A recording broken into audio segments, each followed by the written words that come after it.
तो चलिए देखिए, आज हम लोग देखने वाले हैं क्लास जो है 10th का जो है बोर्ड परीक्षा एग्जाम 2024 में जो होने वाला है उसी का सामाजिक विज्ञान का जो है बहुत इंपॉर्टेंट प्रश्न जो कि 80 ठो ऑब्जेक्टिव प्रश्न इसमें हम लोग कंप्लीट करेंगे। ठीक है, यहाँ से जो है 100% है कि आपका जो है प्रश्न आने वाला है। ठीक है, तो ये जो है आप लोग बेफिक्र होके ये सारे प्रश्नों को आप लोगों को कंप्लीट करना है। ठीक है, और हमारे चैनल पर पहली बार आए हैं तो प्लीज़ चैनल को सब्सक्राइब कर लीजिए और वीडियो को लाइक कर दीजिए। ठीक है, ये पार्ट 2 है। इसके पहले हम लोगों ने 40 तक प्रश्नों को कंप्लीट कर लिया है ऑब्जेक्टिव का। ठीक है, यहाँ पे हम लोगों ने 41 से लेकर 80 तक प्रश्न को कंप्लीट करना है। ठीक है, यदि आपको उस वीडियो को देखना है तो हमारे चैनल पर प्ले लिस्ट बना हुआ है क्लास 10 सोशल साइंस, उसमें जाकर देख सकते हैं। ठीक है, चलिए यहाँ पे पहला प्रश्न इस वीडियो का देखते हैं। ठीक है, यहाँ पे जो है आपके 41 नंबर प्रश्न से हम लोग सॉल्व करेंगे, क्योंकि उस दिन वीडियो जो है लंबा हो गया था 10 मिनट से ऊपर का, इसलिए हमको जो है मोबाइल से अपलोड करने में बहुत कठिनाई होती है, इसलिए मैं छोटा सा थोड़ा वीडियो बनाता हूँ। ठीक है, 2 पार्ट में।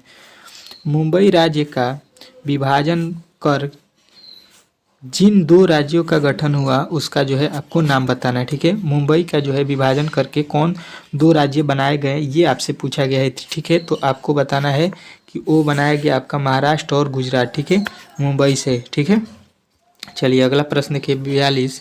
बिहार में कुल कितने नगर निगम स्थापित किए गए हैं। ठीक है, नगर निगम जो है आपको बताना है कि बिहार में कितने स्थापित किए गए हैं, तो आपको बताना है 19। ठीक है, 19 जो है आपका राइट आंसर हो जाएगा। ठीक है, अगला प्रश्न देखिए कह रहा है राज्य पुनर्गठन आयोग की स्थापना कब हुई। बहुत इंपॉर्टेंट प्रश्न है, आपको वीवीआई करके नोट कर लेना है इसको कि ये प्रश्न जो है आपको इस बार बोर्ड में देखने को मिलेगा। ठीक है, तो 1953 वाला ऑप्शन जो है आपको राइट करना है। ठीक है, अगला प्रश्न कह रहा है चुनाव आचार संहिता का निर्माण कौन करता है। ठीक है, जो है चुनाव आचार जो है होता है उसका जो है निर्माण कौन करता है, तो आपको बताना है कि निर्वाचन आयोग द्वारा। ठीक है, चलिए अगला प्रश्न देखिए कह रहा है बिहार में पंचायती राज संस्था जो है क्या है ये आपको बताना है। ठीक है, तो आपको बताना है ये जो होता है आपका पंचायती राज ये 3 स्तरीय होता है। ठीक है, चलिए अगला प्रश्न देखिए बहुत इंपॉर्टेंट प्रश्न कह रहा है आंग सान श्री सू किस देश का नागरिक है। ठीक है, तो ये जो है आपको याद रखना है कि ये आपका होता है आपके नेपाल का। ठीक है, ऑप्शन नंबर जो है बी वाला आपको राइट करना है। ठीक है, चलिए अगला प्रश्न देखिए कह रहा है चिली की प्रथम महिला राष्ट्रपति कौन है। ठीक है, चिली जो है उसके प्रथम राष्ट्रपति जो है महिला कौन बनी थी ये आपको बताना है। ठीक है, तो आपको याद रखना है कि वो आपके बनी थी कौन, तो आपको बताना है कि वो बनी थी आपके मिशेल बोचेल्ट। ठीक है, मिशेल बालचेट। ठीक है, अगला प्रश्न देखिए कह रहा है इनमें से किस पर लोकतंत्र का भविष्य निर्भर करता है। ठीक है, लोकतंत्र का जो है भविष्य किस पर निर्भर करता है, तो आपको बताना है कि वो आपके निष्पक्ष चुनाव पर निर्भर करता है। ठीक है, चलिए अगला प्रश्न देखिए कह रहा है लोकसभा में चुने गए सदस्यों की संख्या कितनी होती है। तो लोकसभा में चुने गए सदस्यों की संख्या आपको याद रखना है कितनी है, तो 543 आपके भारत में है। ठीक है, ये भारत की बात किया जा रहा है। ठीक है, चलिए अगला प्रश्न देखते हैं आपके सामने आ चुका है कह रहा है 50 नंबर इनमें से कौन प्रत्यक्ष लोकतंत्र है। प्रत्यक्ष लोकतंत्र आपको बताना है। ठीक है, तो स्विट्जरलैंड जो है प्रत्यक्ष स्वतंत्र जो है प्रत्यक्ष लोकतंत्र है। ठीक है, आपको जो है वीडियो को फुल देखना है क्योंकि यहाँ पे 80 ठो हम लोग प्रश्न कंप्लीट करेंगे। ठीक है, तो वीडियो को पूरा अंत तक देखिएगा तभी जाके सारे प्रश्न आपके कंप्लीट होंगे। ठीक है, और एक बार शेयर जरूर कर दीजिएगा वीडियो अच्छा लग रहा है तो। ठीक है, बहुत मेहनत लगता है एक वीडियो को बनाने में। ठीक है, कितनी जनसंख्या पर ग्राम पंचायत का गठन किया जाता है। ठीक है, तो ये बहुत इंपॉर्टेंट प्रश्न है राजनीतिक शास्त्र से आपके लिए। ठीक है, तो आपको बताना है कि 7000 जो है आपके जनसंख्या पर एक पंचायत चुना जाता है। ठीक है, अगला प्रश्न कह रहा है 1975 के आपातकाल की घोषणा किसने की। तो ये जो है आपको याद रखना है कि ये आपके भारतीय राष्ट्रीय कांग्रेस ने किया था। ठीक है, उस समय इसी की सरकार थी। चलिए अगला प्रश्न कह रहा है पूरे जिले का प्रशासन कौन करता है। ठीक है, तो पूरे जिले का प्रशासन आपको याद रखना है जिला दंडाधिकारी करता है। ठीक है, ऑप्शन नंबर सी वाला आपको राइट करना है। अगला प्रश्न कह रहा है आपका नेपाल में लोकतंत्र वापसी के लिए कब आंदोलन हुआ। तो ये जो है आपको याद रखना है कि ये 1906 में हुआ था लोकतंत्र के लिए। ठीक है, चलिए अगला प्रश्न कह रहा है जल आपूर्ति के निजीकरण के विरुद्ध कहाँ संघर्ष हुआ। ठीक है, तो ये जो है आपको बताना है कि ये जो है आपके हुआ है बोलीविया में हुआ है, ठीक है। चलिए अगला प्रश्न देखिए 56। विंग एंड टोरी नामक राजनीतिक दलों का गठन संबंध किस देश से है? तो ये जो है आपको याद रखना है कि ये आपका ब्रिटेन देश से है, ठीक है।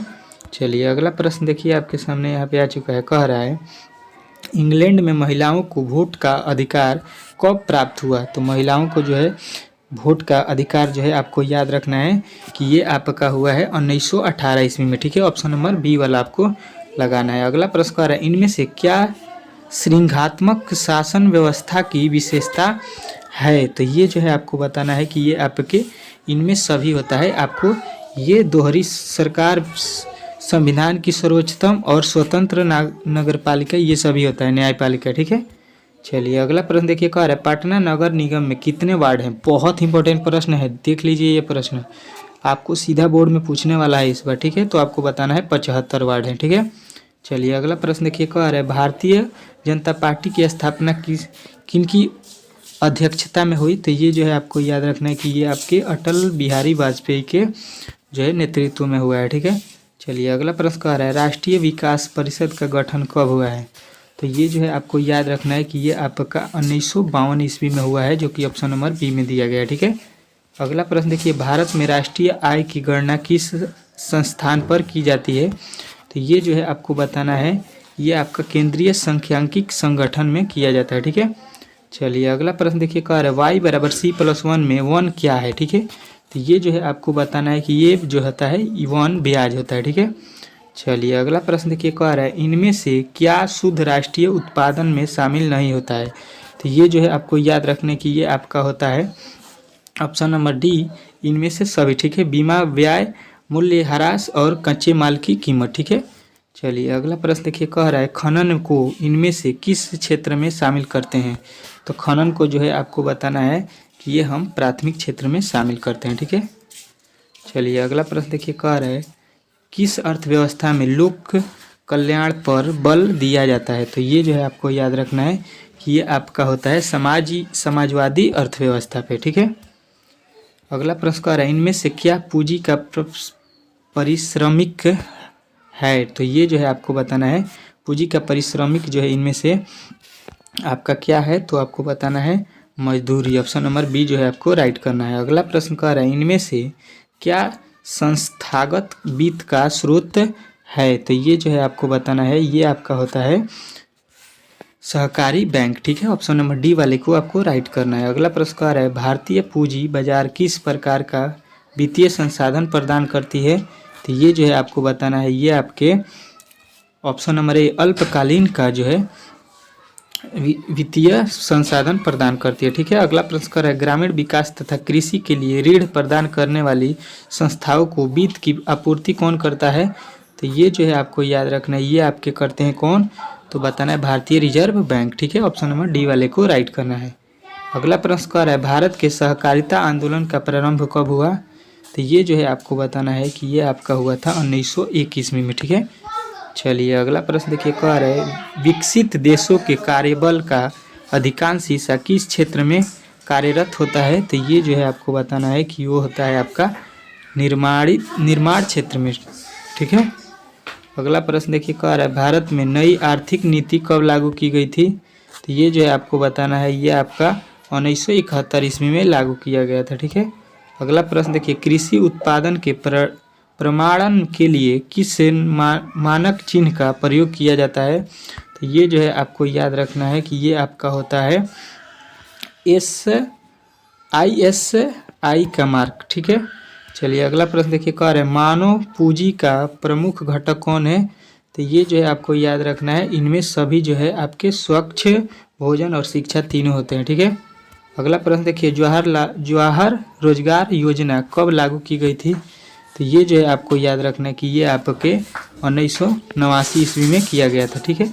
अगला प्रश्न कह रहा है HDI कब शुरू की गई? तो ये जो है आपको बताना है ये आपके 1990 ईस्वी में शुरू की गई थी, ठीक है। अगला प्रश्न कह रहा है इनमें से कौन प्राथमिक क्षेत्र की क्रिया नहीं है? तो प्राथमिक क्षेत्र की क्रिया जो है आपको बताना है मछली उत्पादन नहीं है, ठीक है। चलिए अगला प्रश्न देखिए, इनमें से क्या आवश्यकताओं को दोहरे संयोग की समस्याओं को हल करता है? तो ये जो है आपको बताना है, ये आपके मुद्रा जो है ये आपके पूरा करता है, ठीक है। इनमें से कौन व्यापारिक बैंक नहीं है? तो व्यापारिक बैंक आपको बताना है भारतीय रिजर्व बैंक नहीं है, ठीक है। ऑप्शन नंबर सी आपको राइट करना है, ठीक है। टोटल 80 प्रश्न हम लोगों ने कंप्लीट कर लिया, ठीक है। अगर हमारे चैनल पर पहली बार आए हैं तो प्लीज़ चैनल को सब्सक्राइब कर लीजिए। अगर आप भी 2024 के बोर्ड परीक्षा देने वाले हैं तो उसके लिए हमारे चैनल पे VVI प्रश्न आ रहे हैं, ठीक है। तो उसको देखने के लिए प्लीज़ चैनल को सब्सक्राइब